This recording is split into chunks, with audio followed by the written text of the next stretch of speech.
लेकिन ये करते क्या, भारतीय जनता पार्टी के लोग हर बात को व्यक्तिगत लेकर उसे मोदी जी की उपलब्धि बताते हैं और छोटी छोटी बातों को इतना महिमा मंडित करते हैं।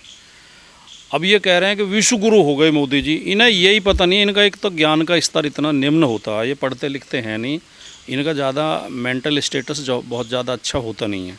पार्टी का या मीडिया का सर? भारतीय जनता पार्टी के लोगों का, जो बीजेपी और आरएसएस में मंदबुद्धि टाइप लोग होते हैं, जो अच्छा ज्ञानवान व्यक्ति होगा, विद्वान होगा, जो चिंतनशील होगा, वो कभी बीजेपी आरएसएस जैसा संगठन ज्वाइन नहीं करेगा, क्योंकि इनकी सारी बातें ज़्यादातर फर्जीवाड़ा होती हैं। ये फर्जी मुद्दों के आधार पर लोगों का जो भावनात्मक शोषण करते हैं। अब ये कह रहे हैं कि मोदी जी ने G20 कर दिया, कई लोग तो ये कह रहे हैं G20 की शुरुआत कर दी मोदी जी ने।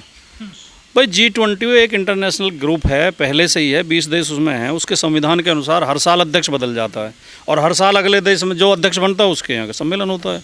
पिछले साल इंडोनेशिया में हुआ तो इंडोनेशिया भी विश्व गुरु है, अगले साल जो है ब्राज़ील में होना है तो ब्राज़ील भी विश्व गुरु है। पहली बात 2003 में हमारे यहाँ भी हुआ तो पहले हो चुका है ये सम्मेलन, ये कोई मोदी जी ने तो किया नहीं है पहली बार।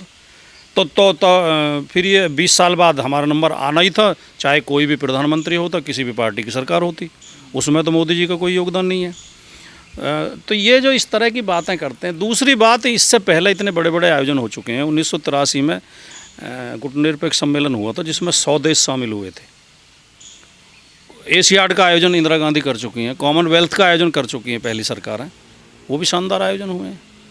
तो दूसरी बात, जो मोदी जी ने उस दिन 13 तारीख को जो किया, अपने कार्यालय में स्वागत कराया अपना, उस दिन हमारे कश्मीर में 4 जवान शहीद हो गए, जिनमें 3 तो बड़े अधिकारी, मेजर, कर्नल, एक डीएसपी और एक सिपाही, हमारे 4 शहीद हुए। और उनके घरों में मातम मन रहा था, पूरा देश दुख में था। उस समय मोदी जी वहाँ बीजेपी कार्यालय में मोदी मोदी लोग चिल्ला रहे थे और उनको फूल बरसा रहे थे। ये बहुत शर्मनाक बात है। और उससे भी ज़्यादा शर्मनाक बात ये है कि मैं अभी 1 घंटे पहले चेक कर रहा था, अभी तक ना तो मोदी जी ने, ना पीएमओ ऑफिस ने, ना रक्षा मंत्री राजनाथ सिंह ने, ना रक्षा मंत्रालय ऑफिस ने एक ट्वीट तक नहीं किया उन्हें शहीदों को श्रद्धांजलि देने के लिए। जबकि मोदी जी ने राजस्थान के एक्सीडेंट पे, सड़क दुर्घटना पे ट्वीट किया है, एक और सड़क दुर्घटना तमिलनाडु में हुई उस पर ट्वीट किया है, शहीदों की शहादत पे एक ट्वीट तक नहीं किया है। तो ये बहुत शर्म की बात है। ये अपने आप को राष्ट्रवादी और देशभक्त बताते हैं, ये केवल देशभक्ति का इस्तेमाल वोटों के लिए करते हैं, वरना ये अंदर से पूरी तरह अंग्रेजी मानसिकता के लोग हैं। नहीं, G20 मोदी तो नहीं था, लेकिन इन्होंने बनाने की कोशिश की, असफल कोशिश। क्योंकि और हर जगह बैनर तो मोदी जी के ही थे ना, स्वागत में। हाँ, उससे पूरी दुनिया में भारत की इतनी बदनामी हुई है 2 चीज़ों से। एक तो इन्होंने जिस तरह उसमें मोदी के फ़ोटो लगा कर होर्डिंग लगाए और अंधाधुंध खर्च किया, 900 करोड़ का बजट रखा गया था इसके लिए, 4100 करोड़ रुपए खर्च कर दिए। जबकि पिछले साल इंडोनेशिया ने 350 करोड़ में यही आयोजन किया था।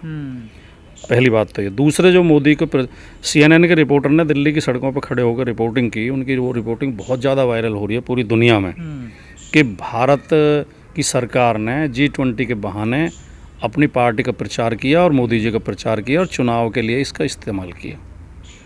और एक इस बात से बदनामी हुई है कि अमेरिका के अखबारों में, मीडिया में खबर चली है कि अमेरिकी प्रशासन ने 3 पत्र लिखे, ये प्रयास किया कि मोदी जी और जो बाइडेन एक संयुक्त प्रेस कॉन्फ्रेंस करें, जो कि उनके यहाँ परंपरा है। उनके यहाँ हर विदेश यात्रा में उनके राष्ट्रपति प्रेस को संबोधित करते हैं, हर बड़े आयोजन के बाद प्रेस कॉन्फ्रेंस करते हैं। मोदी जी ने मना कर दिया। मोदी जी की हिम्मत मीडिया के सामने आने की नहीं हुई, प्रेस कॉन्फ्रेंस की नहीं हुई, मीडिया के सवाल लेने की नहीं हुई। तो ये सारे मीडिया में अमेरिका के में छप रहा है, तो इससे बहुत बदनामी।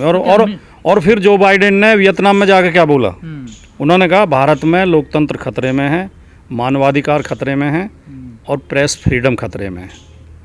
ये बहुत चिंता की बात। सर, खबर तो ये भी आई, जो बाइडेन के साथ मीडिया आई उसको बंधक बना दिया गया, एक बैन में बंद कर दिया गया था, उनको जाने नहीं दिया गया था अंदर। नहीं, अंदर तो इन्होंने किसी को भी नहीं जाने दिया। जो लोकतंत्र की परंपरा होती है, लोकतंत्र की संस्कृति होती है, लोकतंत्र के 4 स्तंभ बताए जाते हैं, जिनमें चौथा स्तंभ मीडिया है। उस मीडिया को महत्व न देना या पत्रकारों के सवालों से बचना तो लोकतंत्र की समाप्ति की ओर ही कदम है। तो चिंता की बात तो है ही।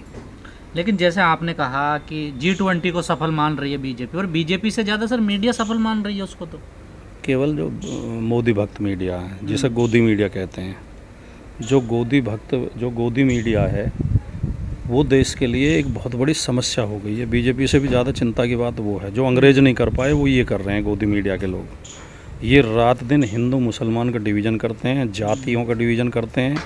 ये जो सनातन और हिंदुत्व चिल्ला रहे हैं, इनके सनातन हिंदुत्व का मतलब है मुट्ठी भर लोगों का वर्चस्व। ये जो हिंदू धर्म के भी बहुमती के लोग हैं, जो 85% बहुजन समाज है, ये उसके उत्पीड़न, उसका शोषण और उसकी गुलामी चाहते हैं। ये इनका सनातन है। मीडिया के लोग अगर इस तरह की भेदभावपूर्ण रिपोर्टिंग करेंगे और इस तरह के भेदभावपूर्ण और घृणास्पद मुद्दे उठाएंगे तो ये तो चिंता की बात है ही। सर, आपने सनातन का जिक्र कर दिया, तो जो स्टालिन ने कहा, आप उस बयान को कैसे देख रहे हैं? देखिए, हमारे धर्म में ही नहीं, किसी भी धर्म में, दुनिया के जितने धर्म हैं, दो चीज़ें सब में रही हैं। एक लगातार प्रोग्रेसिव होना, लगातार आगे की तरफ बढ़ना, दूसरे आलोचना, जो बुराइयां हैं उनका विरोध और सुधार की बात करना। ये हर धर्म में रहा है। ईसाईयत में कितने सुधार हुए, ईसाईयत में क्रांति हुई है, इस्लाम ने भी सुधार किया है, हिंदुत्व में भी बहुत सुधार हुए हैं। लेकिन आज इस मीडिया की कृपा से ऐसा माहौल बन गया है कि सुधार की बात करना या समस्याएं उठाना वो उसे धर्म विरोधी बता देते हैं। ये इनकी मूर्खता भी है और षड्यंत्र भी है मीडिया का। तो क्या आपको लगता है सनातन में भी सुधार होना चाहिए? बहुत ज़्यादा सुधार की ज़रूरत है भाई। एक तरफ तो ये कह रहे हैं हम धर्म को मजबूत करना चाहते हैं। मजबूत कैसा होगा धर्म? जब धर्म के 100% लोगों को अधिकार मिलेंगे, 100% लोगों को सम्मान मिलेगा, बराबरी होगी, समानता होगी, सबको शिक्षा मिलेगी, सब आगे बढ़ेंगे। ये चाहते हैं कि केवल वही मुट्ठी भर लोगों के हाथ में शासन रहे और बाकी लोग गुलाम रहे। आप पे क्या आप नष्ट करने की सोच रहे हैं सनातन को? पहली बात तो सनातन शब्द हम अब सुन रहे हैं। सनातन कोई लिखता है अपने धर्म में? ना जी। आपने सुना कभी कोई सनातन लिखता हो? कहीं सर्टिफिकेट में या कहीं सनातन लिखा जाता है? हिंदू लिखते हैं। तो ये सनातन क्या है? देखिए, इनका कोई नया एजेंडा नहीं है। ये इनका एजेंडा बहुत पुराना है। संविधान को तोड़ मरोड़ कर यहाँ की लोकतांत्रिक व्यवस्था को नष्ट कर ये अपनी तानाशाही नीतियों को लागू करना चाहते हैं। जिस तरह 2G मामले में मीडिया को इन्होंने बाहर किया या विदेशी राष्ट्रीय अध्यक्षों और प्रधानमंत्रियों को नहीं बोलने दिया गया, उनको प्रेस संबोधन नहीं करने दिया गया, ये एक तानाशाही की ओर है सरकार। जहाँ तक वन रैंक वन इलेक्शन की बात है, वो भी तानाशाही का पार्ट है।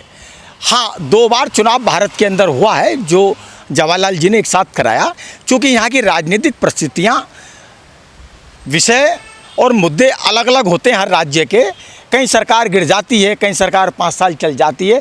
तो ये हमारा जो भारत सरकार है, ये आज की मोदी सरकार, उसको भविष्य में होने वाली जो घटनाक्रम है राजनीतिक, उसको किस रूप से देखेगी और उसको कैसे, क्या अगर किसी राज्य की सरकार गिरती है, क्या उस समय के चुनाव होने तक का इंतजार करेगी? क्या उस राज्य में राष्ट्रपति शासन लागू रखेगी लोकसभा चुनाव तक के लिए? क्या ऐसे में विकास कार्य होना उचित होगा? नहीं होगा, क्योंकि विकास कार्य प्रभावित होगा। जो G20 हो गया है, सफल हो गया है देश में, क्या लग रहा है कुछ जो देश आगे बढ़ेगा, इससे कुछ आम आदमी को फ़ायदा मिलेगा, देश तरक्की करेगा? देखिए, इससे जो मुद्दे होने चाहिए थे वो जनता के बीच जाने चाहिए थे। भारतीय मीडिया विदेशी मीडिया को दूर रखा मेहमानों से, इसकी मैं घोर निंदा करता हूं। और विदेशी मेहमानों को जो भी बीच में जिन देशों के साथ हमारे समझौते हुए, चाहे वायु को हुए, चाहे जलवायु को हुए, चाहे रोड के हुए, चाहे जल संस्थान के हुए, चाहे कॉरिडोर के हुए, चाहे चिकित्सा को लेकर हुए, वो जनता के सामने आना चाहिए था। ये इससे जनता को, भारत की जनता को उपेक्षित रखा गया। क्योंकि ये 2G भारत के पैसे का निवेश हुआ है, हज़ारों करोड़ हुआ है, देश को बताना चाहिए था। लेकिन लोग कह रहे हैं कि मोदी जी ने प्रेस कॉन्फ्रेंस न करी विदेशी मेहमानों के साथ में। देखिए, मोदी जी को अनुभवहीनता का ज्ञान है, अनुभव बिल्कुल नहीं है किस तरह जनता के साथ संबोधन करना। उन्हें तो सिर्फ एक ही संबोधन आता है, चुनावी मूड। वो जब भी माइक के सामने जाते हैं वो चुनावी मूड में जाते हैं और उसे सोशल, चूँकि हमारी कंट्री सोशल वेलफेयर कंट्री है। जब इस तरह के आयोजन होते हैं, कुछ लोगों को फ़ायदा होता है, कुछ को नुकसान होता है। चूँकि राष्ट्रीय अंतर्राष्ट्रीय सुरक्षा का मामला है, उनकी सुरक्षा देना भी हमारा कर्तव्य है। अगर किसी के साथ कोई घटना हो जाए तो वो भी शर्म की बात है। रेहड़ी पटरी वालों को अगर 1-2 दिन की परेशानी हुई है, उसके लिए सरकार को खेत बोलना चाहिए और उसकी क्षतिपूर्ति देनी चाहिए।